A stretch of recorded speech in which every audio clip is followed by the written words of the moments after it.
Hare Krishna, Krishna Krishna, Hare Hare, Hare Rama, Rama Rama, Hare Hare. So this is a presentation on Chaitanya Mahaprabhu, who is most important in our Sampradaya. So we have one great work, the Chaitanya Charitamrita, which tells us a lot about Chaitanya Mahaprabhu. We have a few other works as well, like Chaitanya Bhagavat and other things, but Chaitanya Charitamrita is one of the main works that we consult to understand about Chaitanya Mahaprabhu. So, Chaitanya Mahaprabhu was born over 500 years ago in what we now call West Bengal. Previously called Gaura, Gauradesh, and on the bank of the Ganga River. This is actually a map here you see of the area called Navadvip. Navadvip means 9 islands. They don't look like islands to us, but in ancient times there were different parts of the river that divided up and divided this area into 9 different areas, land masses, with some rivers in between, or we could say tributaries of the Ganga. So that's why it got its name, Navadvip. And this was taken as to be the central portion, and then 8 petals around it, like a lotus. So that's why it's called Navadvip. And Lord Chaitanya was born in the center of that lotus in Mayapur. So this occurred 500, a little over 500 years ago, and this is through his description of his form and his qualities and his activities. Then we associate him with the Yuga avatar described in the Bhagavatam in the 11th canto. There in the 11th canto there's a description of the Yuga avatars. One for Satya Yuga, one for Treta Yuga, one for Dwapara Yuga, and one for Kali Yuga. And then there, when it talks about the Yuga avatar for Kali Yuga, it says he is Krishna. He is not blackish. He's opposite in color, so pale in color. So that we say is golden color. So Krishna or Gaura. So that's why we call him Gauranga. Anga means limbs. Gaura means golden or pale in color. So Lord Chaitanya has golden limbs. So that's one of his names. So that verse describes that he is not of the complexion of Krishna, dark, but the opposite in white. And it describes how he has his activity, which is Nam Sankirtan. So this is the Yuga Dharma. So it is well known in the scriptures that there are yugas and that there are dharmas for each yuga, like that. And then there are avatars to propagate the dharma.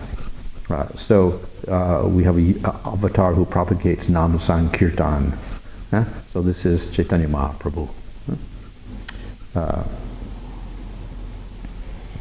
So we have some verses describing Chaitanya Mahaprabhu. Now, though he is the Yuga avatar, he's a special Yuga avatar. The usual Yuga avatar for Kali Yuga is dark in color, blackish. Whereas Chaitanya Mahaprabhu is different. He is golden in color. And the usual Yuga avatar for Kali Yuga is also a Shaktivesh avatar, because the Lord generally does not appear in Kali Yuga. That's spoken of in scripture. He's Tri Yuga. He appears in 3 yugas and not in Kali Yuga. So therefore he has to be a Shaktivesh avatar, not a full avatar. But this is an exceptional case. Chaitanya Mahaprabhu was not a Shaktivesh avatar. he is non-different from Krishna. So he's a very special case. So why he's different, and why he's non-different from Krishna, why he's not a Shaktivash avatar? We need some explanation for that. So that is given in the beginning of the Chaitanya Charitamrita. Of course, this is quoting actually from somewhere else, but anyway, we have this verse about Sachi Nandana, the son of Sachi. Sachi was his mother. And here, this verse describes that he has appeared in Kali Yuga, Avitirna Kalau, in the first line. And it says he has offered something which is not offered previously. And what is this? Unat Ojwala Rasam, so Bhakti Shriyam. So he's offering a very brilliant rasa that was not offered before. Of course, Ujwala Rasa also refers to Madhurya Rasa. So he reveals Madhurya Rasa to the people of Kali Yuga. And so, very, very special. So, may the Supreme Lord, who is known as the son of Srimati Sachi Devi, be transcendently situated in the innermost chambers of your heart.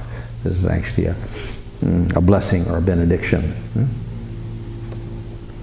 Resplendent with the radiance of molten gold, he has appeared in the age of Kali by his causeless mercy to bestow what no incarnations ever offered before, the most sublime and radiant mellow of devotional service, the mellow of conjugal love. So Lord Chaitanya is presenting Madhurya Rasa to the people of Kali Yuga. So of course Lord Chaitanya presents Yuga Dharma, that Nam Sankirtan, he functions as a Yuga avatar, so he presents Sankirtan. But this is another aspect of his appearance, a very special aspect of his appearance, and that is that he is presenting Madhurya Rasa. Madhurya Rasa of who? That is, Krishna's Madhurya Rasa. So he's presenting that rasa to the people of Kali Yuga. So it's not just Sankirtan, he's presenting Madhurya Rasa. So we have another verse describing Chaitanya Mahaprabhu, and here this verse describes 3 esoteric reasons for the Lord's appearance. And already we know he comes to propagate Nam Sankirtan. And he's revealing the love of Radha and Krishna. So this is more, we say, an expansion of this idea of Madhurya Rasa, particularly indicating why Krishna himself is doing this, manifesting the Madhurya Rasa. So one is he desires to experience the nature of Radha's love. Radha is loving Krishna, so then Krishna wonders, oh, what does she experience when she is loving me? And it's difficult for Krishna to understand that unless he takes the role of Radha, then he can experience that. So he wants to understand the greatness of Radha's love, how intensely she feels that attraction to Krishna.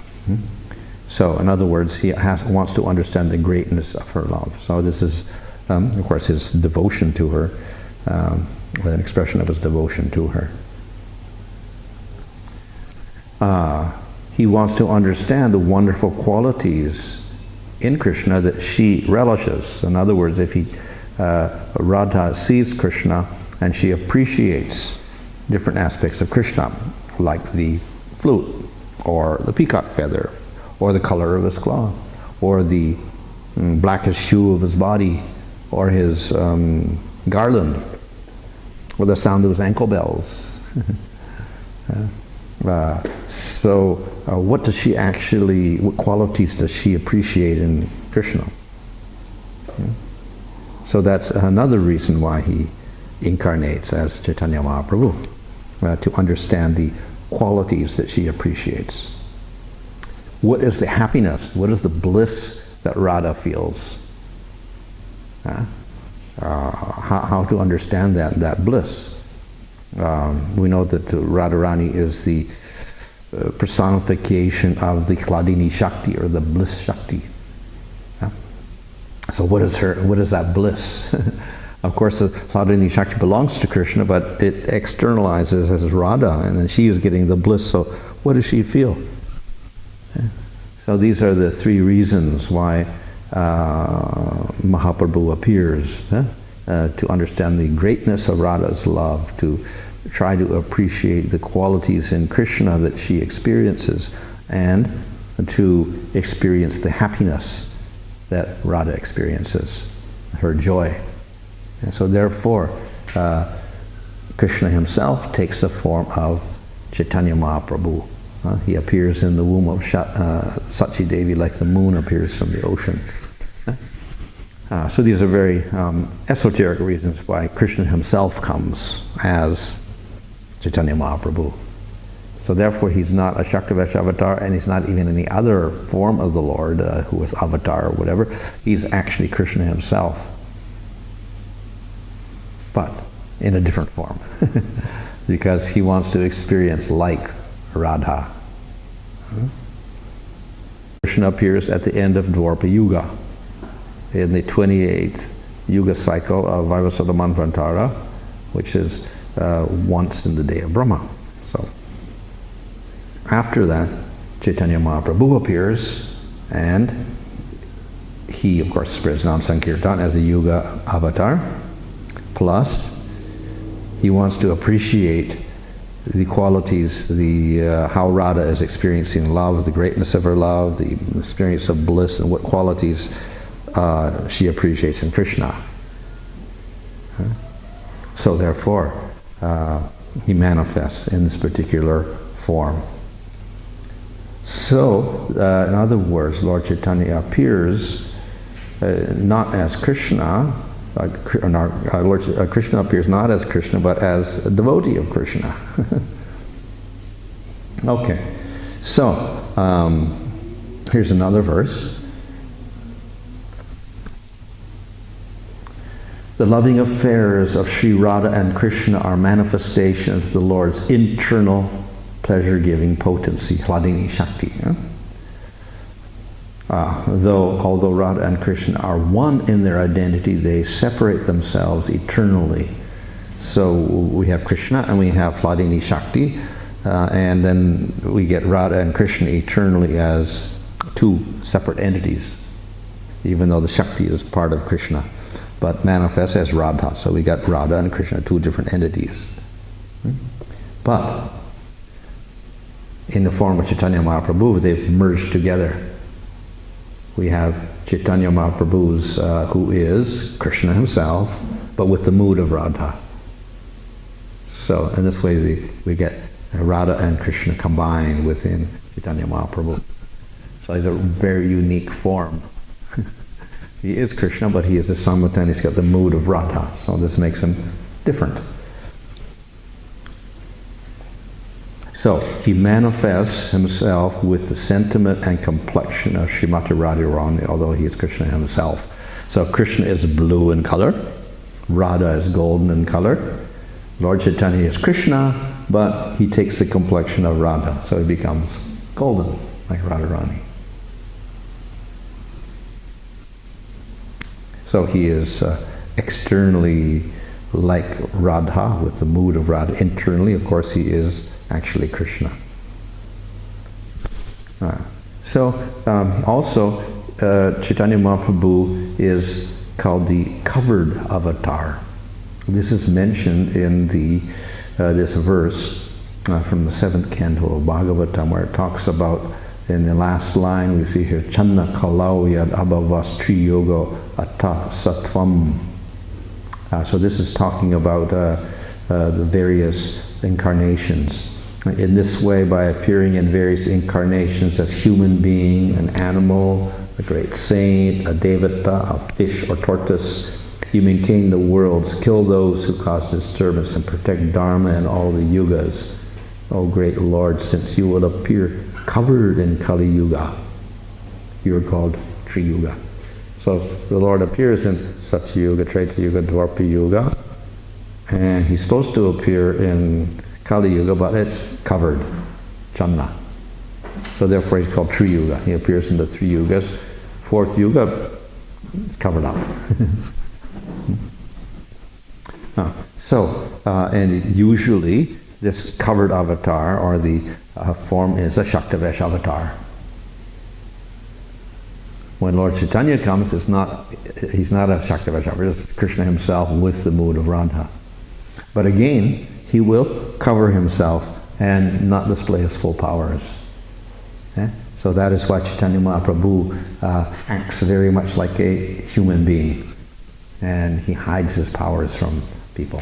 Of course, we know that in private sometimes he doesn't display powers, so he may manifest his form as Varaha or Nrsimhadev to his intimate devotees like Advaitacharya, or he'll manifest a Sadbhuj form, a 6-armed form to Sarvabhauma Bhattacharya, or he'll manifest some other form to Nityananda, but generally he just looks like a sannyasi, a normal human being. So he acts as a devotee. So this way he is Chan avatar as well. So therefore Lord Chaitanya is many things. He's the Yuga avatar, he is the Radha and Krishna combined, he is Krishna with the mood of Radha and the complexion of Radha, and then he's the Channa avatar in Kali Yuga.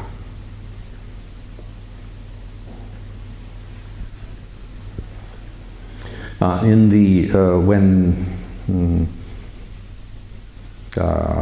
Krishna was born, after he was born, and then he was growing up a little bit, and then Garga Muni came to visit Krishna, and Nanda Maharaj asked him to name his son. So he named Krishna and Balaram. So in connection with that, then he gives a little explanation about Krishna there when he gives him the name Krishna. So this is one of the verses he talks about here, which is interesting because it indicates also Chaitanya Mahaprabhu. So we see here in the second line he talks about Sukho Rakta Satapi Ta Idanim Krishna Tam Gada. So he's mentioning here the colors of the Yuga avatars. Sukla is white. He appears in Satya Yuga in that color. Rakta means red. He appears in a reddish color in Treta Yuga. Right? And then it says Tata, Pita, and Idanim Krishna. Now he's coming as Krishna, blackish in color. And then the remaining color is Pita, which means yellow or golden. So now he's predicting the advent of Chaitanya Mahaprabhu also in Kali Yuga as the golden. Usually he's not, as I said, he's blackish, but here when Krishna appears, then Lord Chaitanya appears, so he's talking about the yellow or the golden form, Pita here. So this is a prediction of the appearance of Chaitanya Mahaprabhu by Garga Muni when he's giving the name to Krishna for Nanda Maharaj.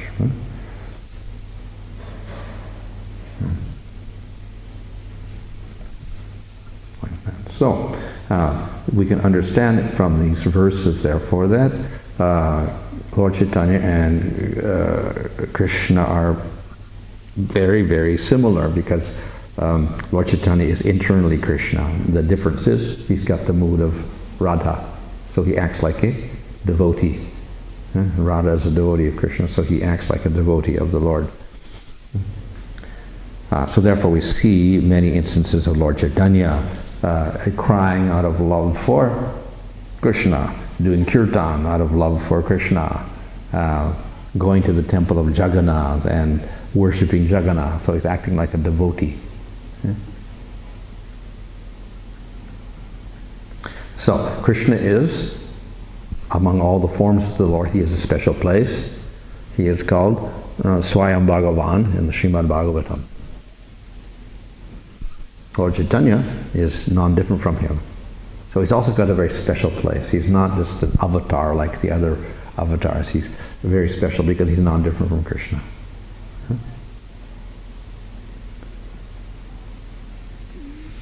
So I mentioned that verse in the 11th canto. This is the actual verse, Krishna Varnam Tvisha Krishnam. Yeah?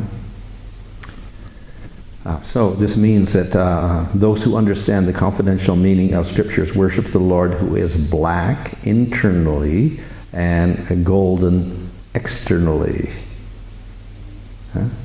who is accompanied by his associates, weapons, major and minor limbs, chiefly through chanting. So the chanting here is Yagyai Sankirtana Prayaya Janti Sumeda Saha. The intelligent people worship through Sankirtan. So Krishna Varna means he's Krishna in Varna, or classed. Classed is Krishna, but Akrishna. He's actually different. He is golden externally. So this is the description given in the Bhagavatam.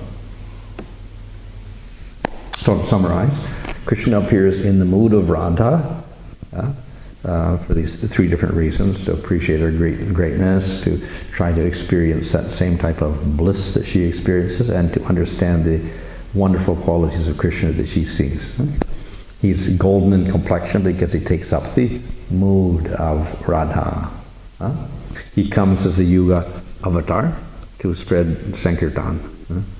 He functions as a Yuga avatar also. And he's also covered, because in Kali Yuga he shouldn't display himself as Supreme Lord. So therefore he hides his aspect and he acts like a devotee. So this is the nature of Chaitanya Mahaprabhu. We often see when he was in Puri, it describes that the crowds were so attracted to Lord Chaitanya that they would be calling out for him and trying to see him, and they were chanting Vishnu, Vishnu, Vishnu, associated with the Supreme Lord, and he would cover his ears. How can you call me Supreme Lord? I'm just a devotee of the Lord. So he always acted like a devotee. So, along with Lord Chaitanya, we have his associates. It's described in that verse in the 11th canto. He comes with his associates, his limbs, so to speak. So among those we have the close associates. And with Lord Chaitanya, these become the Pancha Tattva, or the five principal persons, which is expressed in this verse, Pancha Tattva Makam Krishnam, Bhakta Rupa, Sarupakam, Bhakta Prataram, Bhakta Kyam Namami Bhakta Shaktikam. I offer my obeisances unto the Supreme Lord Krishna, who is non-different from his features as a devotee. That's Chaitanya Mahaprabhu. A devotee incarnation, Bhakta Rupa, Sarupakam. That's Bhakta Rupa is devotee. Sarupa means his first expansion. Bhakta Avataram, devotee manifestation. Pure devotee, Bhakta Akyam, one who is called a devotee, Bhakta. And Bhakta Shaktikam, he appears as Shakti, energy. So, Chaitanya Mahaprabhu is the Lord as a devotee. And then we have his first expansion, like Balarama's expansion of Krishna. So we have Nityananda as the first expansion. We have the avatar, Purusha avatar, as a Bhakta, that is Advaita Prabhu. We have a Bhakta, a devotee, Shiva Pandit, Jiva Tattva. And we have Gadadhar Pandit, Shakti Tattva, that is Radha. So, of course, Shakti and Krishna go together, so we have Gadadhar and Chaitanya Mahaprabhu as a pair there. And then we have the expansions,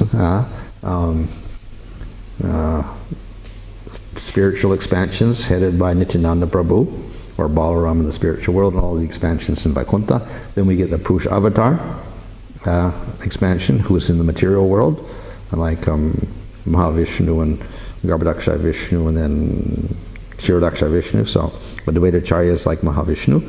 And then we get Jivas. So we get All sorts of tattvas expressed here. Shakti plus Lord plus his expansions plus the jiva devotee of the Lord. So this becomes the Pancha Tattva.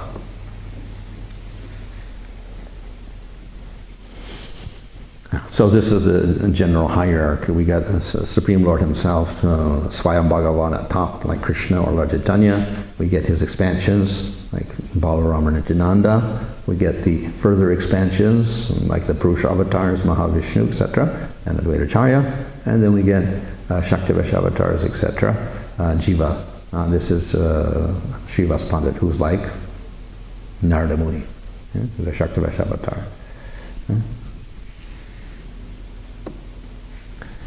So that's why we chant this mantra. The Panchatattva mantra is actually expressing all of these associates of the Lord with the Lord.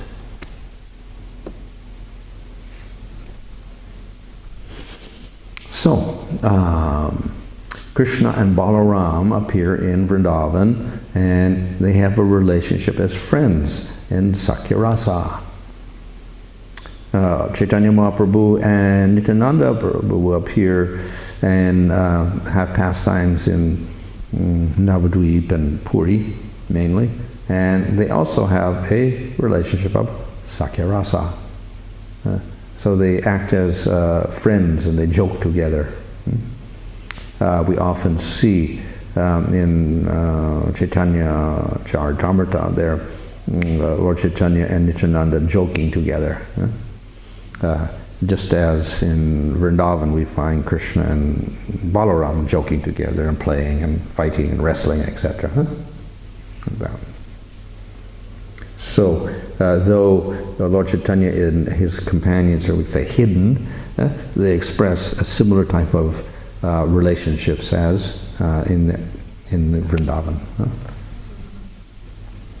For instance, we'll find in Panihati pastime, we have Nityananda Prabhu at Panihati, and then he has this feast and of chipped rice and yogurt. And then all of his associates, who are also cowherd boys in Lord Chaitanya's pastimes, they all sit down together, and then Lord Nityananda calls Chaitanya Mahaprabhu from Puri mentally, and then he begins to feed him as if he's a cowherd boy, and they're joking together and putting food in each other's mouth. So that's described in Chaitanya Charitamrita. So they're acting as friends, like in Bhagavatam it's described how Krishna and his friends are in the forest and they open their lunch packs and then they start feeding each other, so and joking with each other. So this is how Lord Chaitanya and Nityananda were acting in Panihati, even though no one could see Lord Chaitanya except Nityananda could see him, others could not see him. So therefore their relationship is one of friendship. Like that. Advaitacharya is associated with Mahavishnu. He is the Purusha avatar, called Bhakta avatar. And we know that Mahavishnu he glances over Prakriti, and this evolves into the material universes, and then he expands himself into those universes as Garbhodakshaya Vishnu. So he is the master of Prakriti. He has a very important position to play in relation to the material world. At the same time, we see that at one time there's a story in Bhagavatam of how Mahavishnu stole the sons of the Brahmana in Dwarka, and then Krishna had to go with Arjuna and find those sons, and then they went up and they found the sons sitting there with Mahavishnu, and then they were wondering, why you take the sons of the Brahmana? And he said, well, this is the only way in which I could see you. So I stole the sons of the Brahma so you would come and look for them. So you come up here, now I haven't a chance to see you. So in other words, Mahavishnu was attracted to Krishna and wanted him to appear before him. So he devised this trick of calling him by stealing the sons of the Brahmana. and he appeared before Chaitanya Mahaprabhu, and he was observing the miserable condition of the people at that time, particularly in Navadvip, which Navadvip was very famous as a center of scholars and logicians and impersonalists and Mayavadis, and of course Shaktas, worshippers of Durga Devi and Kali. So very, very lamentable position from the point of view of Advaita Acharya. No devotees, no worship of Krishna. So then he thought, I have to call Krishna somehow or other. The Lord must appear to stop this nonsense happening in Kali Yuga with all these impersonal philosophies and logic and Shakta worship, etc. So he remembered this verse. Krishna, who is very affectionate towards his devotees, sells himself to a devotee who offers him merely a tulsi leaf and a palmful of water. So if you can offer water and a tulsi leaf to the Lord, then you can make the Lord do anything. You can bring the Lord under control. So then, taking this verse, he began to worship the Shalagram Shila with Ganga water and tulsi leaves. And what was he doing? He was asking, please, Supreme Lord, you have to come and manifest yourself in this world to destroy all of these bad influences in Kali Yuga. So in other words, he was the immediate cause of Chaitanya Mahaprabhu's appearance in this world by calling out through his worship.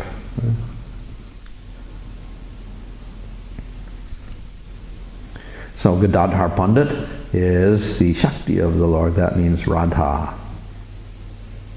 So though he is Radha, just as Lord Chaitanya is covered, he does not display himself as Krishna to the public. Does not perform Ras Leela or anything like that. So, though Gadadhar Pandit is Radha, he also does not display the pastimes of Radha. He doesn't dress up like Radha.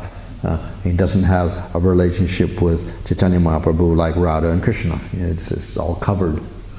Nevertheless, he does have a great affection for Lord Chaitanya, which shows through very great attachment to him.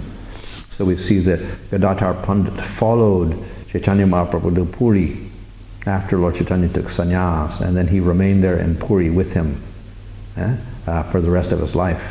So he's very, very attached to him. The two go together, and we do have some deities of Gaura and Gadadhar in some temples. For instance, in the Yog Pit in Mayapur, there's Gaura Gadadhar deities there. So this is like Radha and Krishna, but in Gauranga Leela.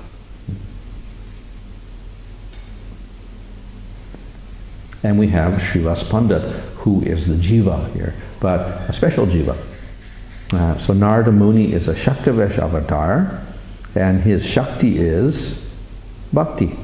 He has the power to preach Bhakti Yoga. So Srivas Pandit is in Lord Chaitanya's pastimes, is the one who is preaching Bhakti Yoga.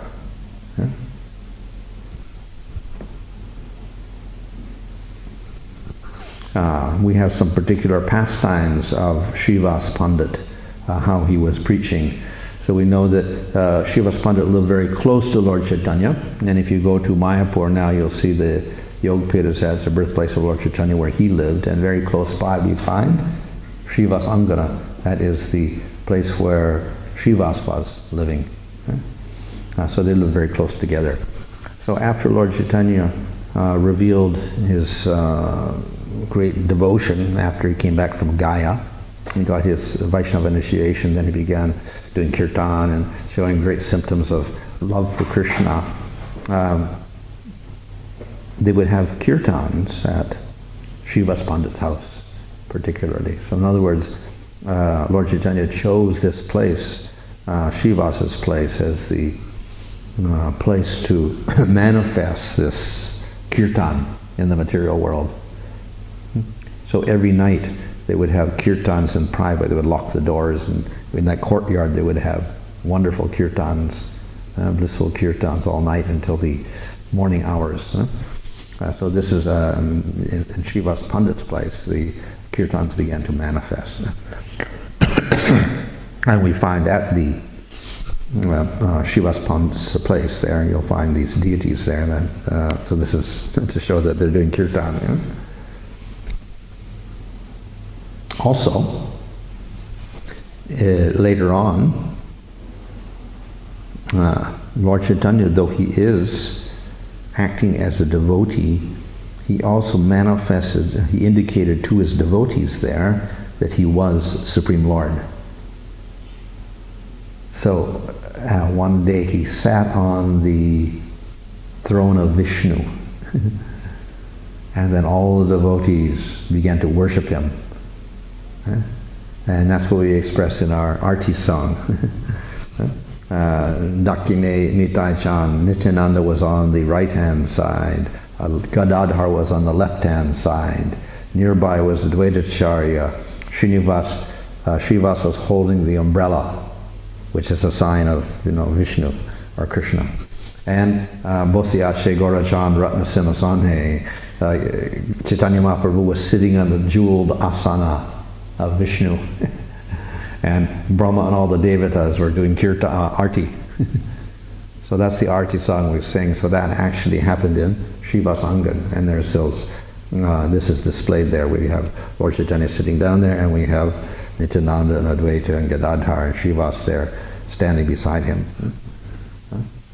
So in other words, and then they did kirtan for 21 hours. Well, Lord Chaitanya manifested himself as Supreme Lord. So that all took place in Srivasa's place. He was a very great devotee of the Lord. Yeah. That's the present temple. So Lord Chaitanya had many types of associates. He had associates in Navadvip, he had associates in Puri, he had associates in Vrindavan. So we had 3 different groups of devotees. And later on, different devotees began to identify these devotees as who they were previously to before Lord Chaitanya's pastime. So who they were mainly in Krishna Leela. So they gave identities to these different personalities.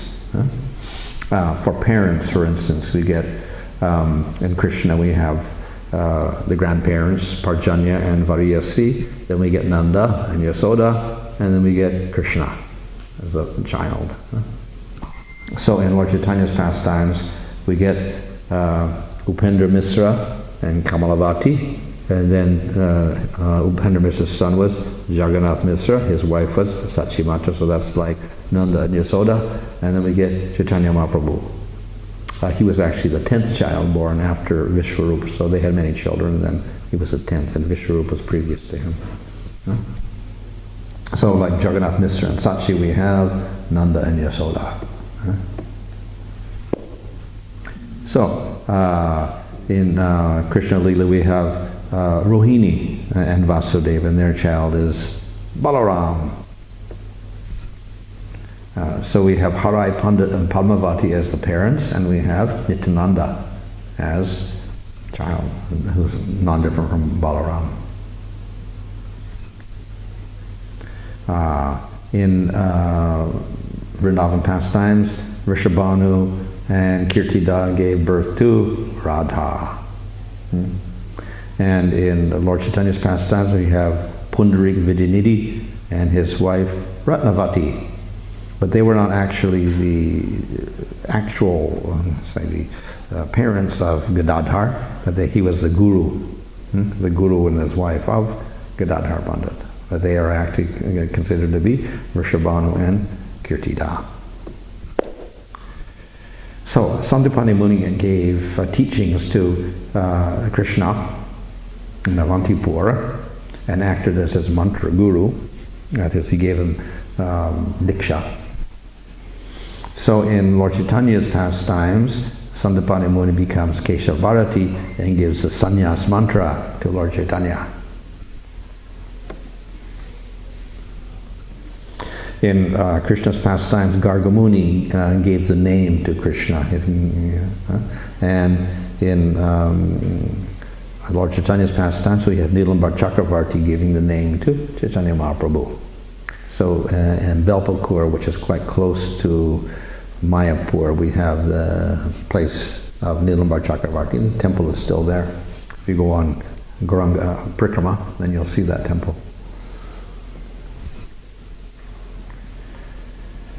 So,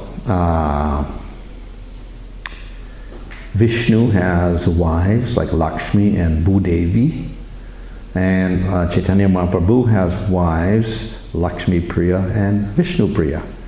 But this form is called Gaura Narayana. So he's something like Vishnu, and he has the two wives, Lakshmi Priya and Vishnu Priya. So at the Yog Pit, in one of the main temples there, we'll see Gauranga with his two wives. So this is Gaura Narayana.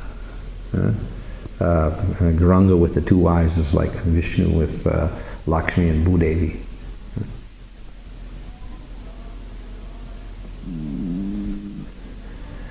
So Balaram had two wives, Revati and Varuni. Nityananda had two wives, Janava and Vasudha.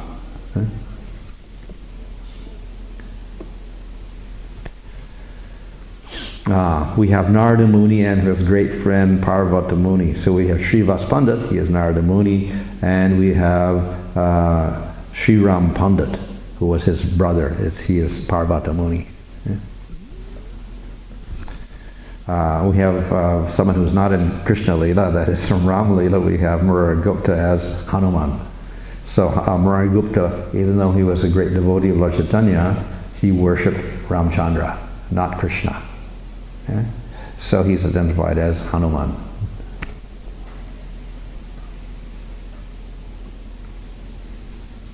Haridas Thakur was a great devotee of Lord Chaitanya, but he was actually coming from a Muslim family.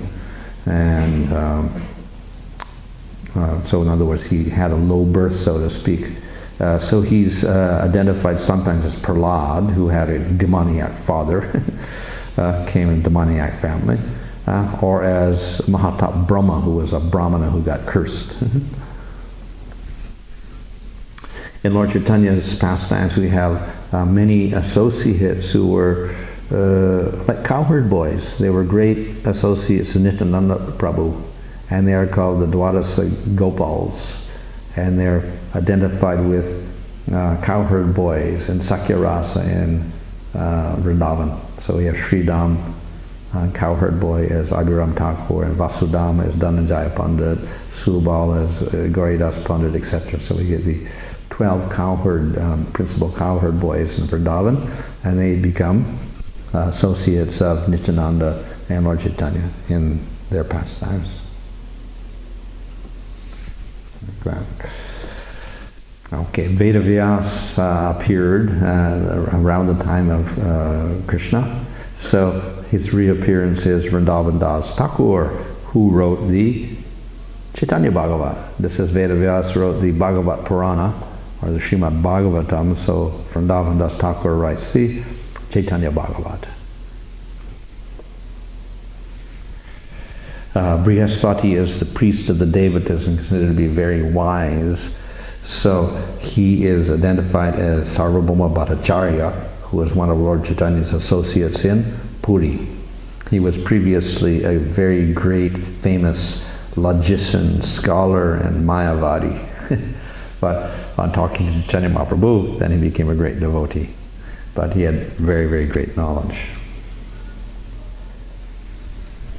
Ramananda Roy was a very close associate of Chaitanya Mahaprabhu in Puri. He is identified as a series of persons. Arjuna, one of the Pandavas. Ramananda Roy had brothers, so they are also associated with the different Pandavas, so he's called Arjuna. But he also experiences Madhurya Rasa, so therefore he is associated with Lalita and Arjuniya Gopi, but also Arjuna Gopa as a cowherd boy as well. So he's got all sorts of different identities here. And we find Radha Krishna have around them the principal Sakis, the Radha's group. So these are identified as different personalities also. Of course, Ramananda was Lalita, and Vishaka is Swarup Damodar, Chitra is Vanamali, Champakalata is Raghava Goswami, Tungavidya is Prabodhananda Saraswati, Indulekha is Krishnadas Brahmachari, Rangadevi is Gadadhar Bhatta, and Sudevi is Anantacharya. So these are considered to be like the Astasakis in Lord Chaitanya's pastimes. These are persons who are largely in Puri, associated with Lord Chaitanya. And then we have manjaris. So Radha Krishna have these manjaris who are very young associates, but they don't serve and don't enjoy with Krishna. They simply serve Radha and Krishna. They don't directly get enjoyment from Krishna. So manjaris are associated with the Goswamis in Vrindavan. They did not closely associate with Chaitanya Mahaprabhu in Puri. They visited there, then they were sent to Vrindavan. So at a distance they were serving. So they are considered to be like the manjaris. So we have Rupa Manjari is Rupa Goswami, Sanatana Goswami is Rati Manjari, Gopal Bhatta is Ananga Manjari, Jiva Goswami is Vilasa Manjari, Raghunath Goswami is Rasa Manjari, Raghunath Bhatta is Raga Manjari, Bhugara Goswami is Prema Manjari, and Lokanath Goswami is Leela Manjari. So we have a group of manjaris, and then we have in Vrindavan we have the devotees who serve Chaitanya Mahaprabhu, but a little distantly. So in this way we have Krishna coming as Chaitanya Mahaprabhu with the mood of a devotee and of Radha, and then along with him, with Krishna, we get all of his associates are coming and manifesting as devotees of Chaitanya Mahaprabhu in different places, that is in Navadvip and in Puri and in Vrindavan. So we have various categories of expansions and things. So of course devatas are not even up to the category of Vishnu. They are jivas with special powers. And then we have Vishnu, and then we get avatar forms of the Lord of various types, and they manifest various amounts of powers. But higher than that, then we have Narasimhadev, Rama and Krishna. They're considered to be Purna avatars. They manifest significantly more powers and qualities than the others. But of all of them, we put Krishna at the very top. He manifests very, very special qualities. So he is topmost. So, Krishna is topmost, but in his relationship with his devotees, we also get grades. So the rasas are classified. So the servants are in dasya rasa, so that's considered at the bottom. A stronger rasa with more intimacy is Krishna and his friend, sakya rasa. Stronger than that is the vatsalya rasa of Krishna and his parents or the elders. And at the top we have madhurya rasa. It's the most intense of all. That's Krishna with the gopis.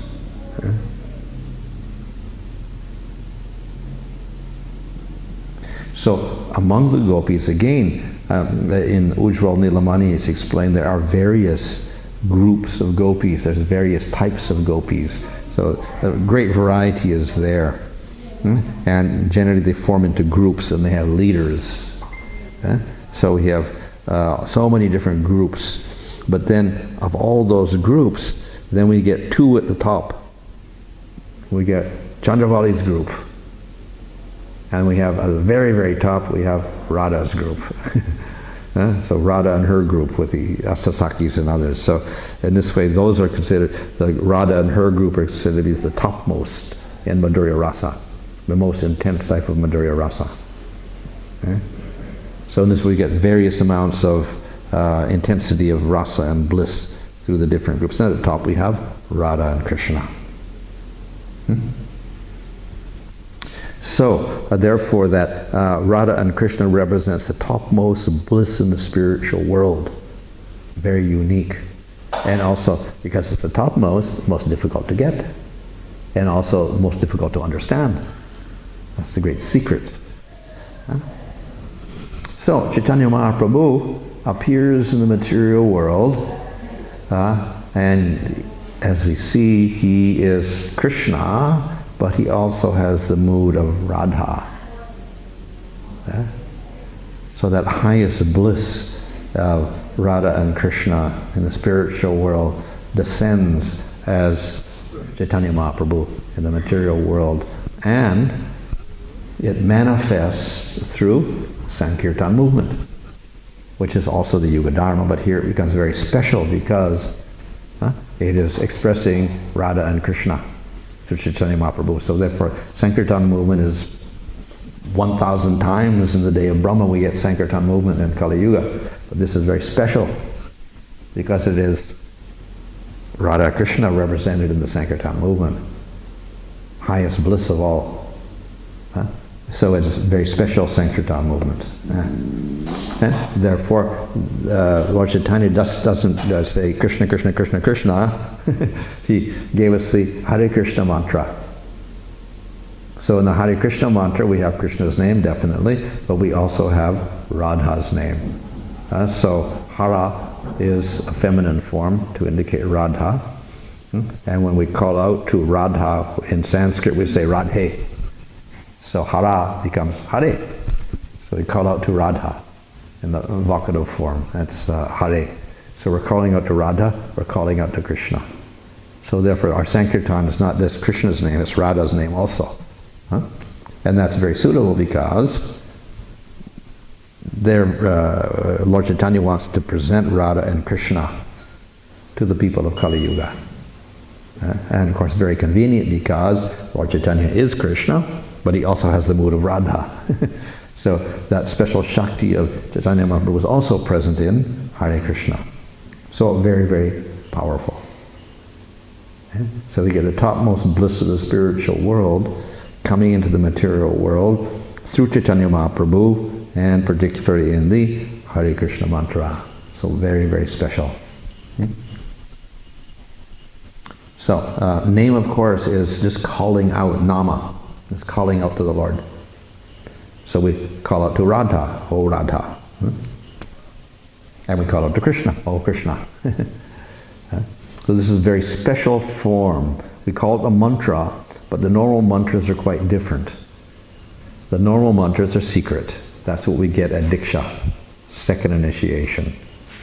So we get a Krishna mantra, but they are according to scripture, and they must have a bija, one little syllable there, like we have Om as a bija, so we have a little syllable like that, and we have Krishna's name there, but it is in the dative form, Krishnaya, like we say, we have mantras with Namaha.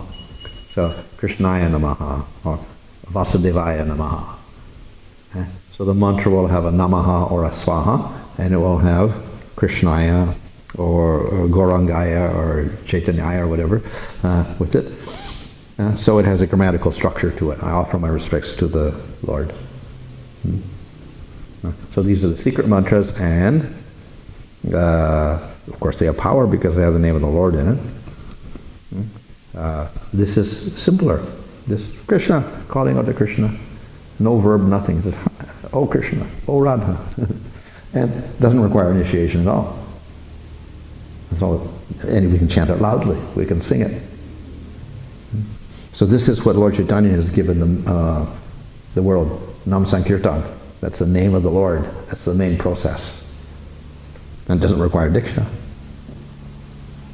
We also have the name Rama. It can be Ramchandra or even Parsuram, but it can also mean Krishna because it means he who gives enjoyment to Radha. So that's Krishna.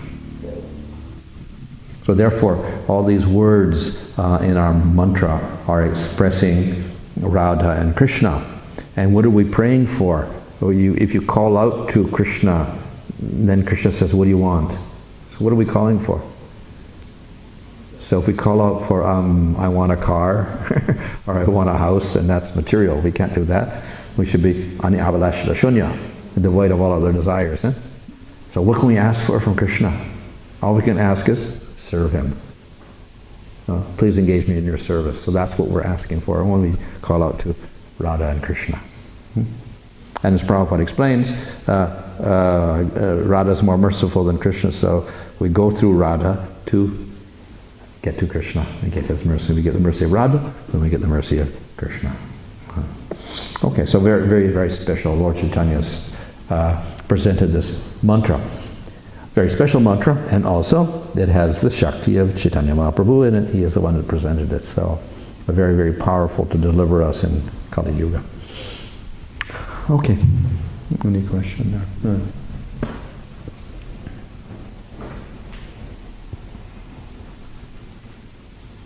So 3 questions, Maharaj. I think they're fairly simple. You mentioned about Bhu and Lakshmi. Was it Bhu and Lakshmi? Lakshmi and Bhu, yeah. And Krishna Priya and Lakshmi Priya? Yeah. What about Nila? The Dham is said to be Nila. Oh, okay. And Krishna My poor Dham. has manifest in Krishna Lila. Yeah, I suppose so. Yeah. How do Bhu and Nila manifest in Krishna Lila? Oh, I don't know. Well, we have the Leela Shakti there. I don't know how it manifests there in Krishna's pastimes, but that's why it's Gaura Narayan. It says he's not being Krishna, it's Gaura Narayan there, so that's why he does it. So. Then it's mentioned, I think it's the Govardhana that Vyasadeva manifests as Vrindavan Thakur. Yeah. But then we see that Madhvacharya, when he went to North India, he met with Vyasadeva. So is Vrindavan Thakur an literary expansion of Vedas? Yeah, I suppose, with expansion, yeah.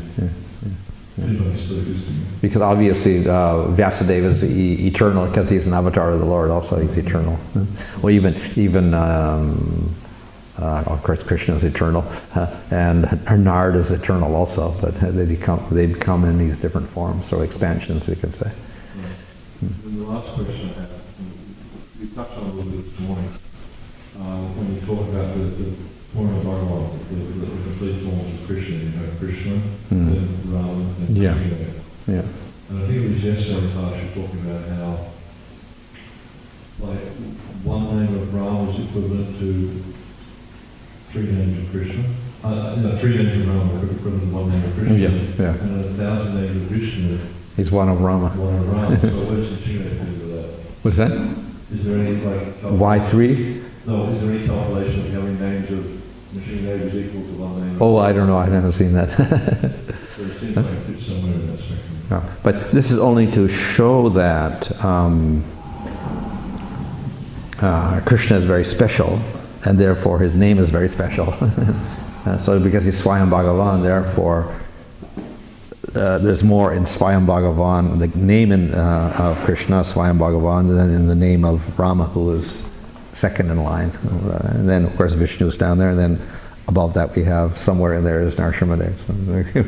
So what's the proportion? I don't know.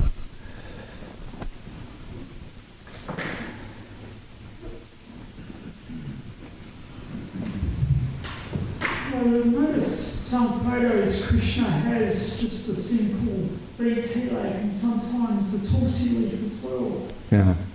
Is there a difference? I think it's just according to Sampradaya. Different people in different Sampradayas will put their tilak on there, something like that. Usually when the murtis come, they have a tilak, but it's not from our Sampradayas, because probably that person who carved the deities belongs to some other Sampradaya, so he'll put that Sampradaya tilak on.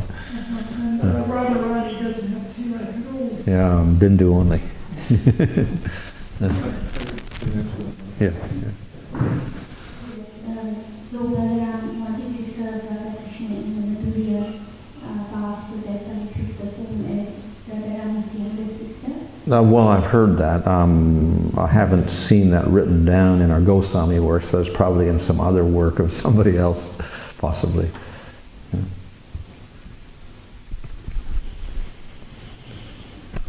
Okay. Hare Krishna.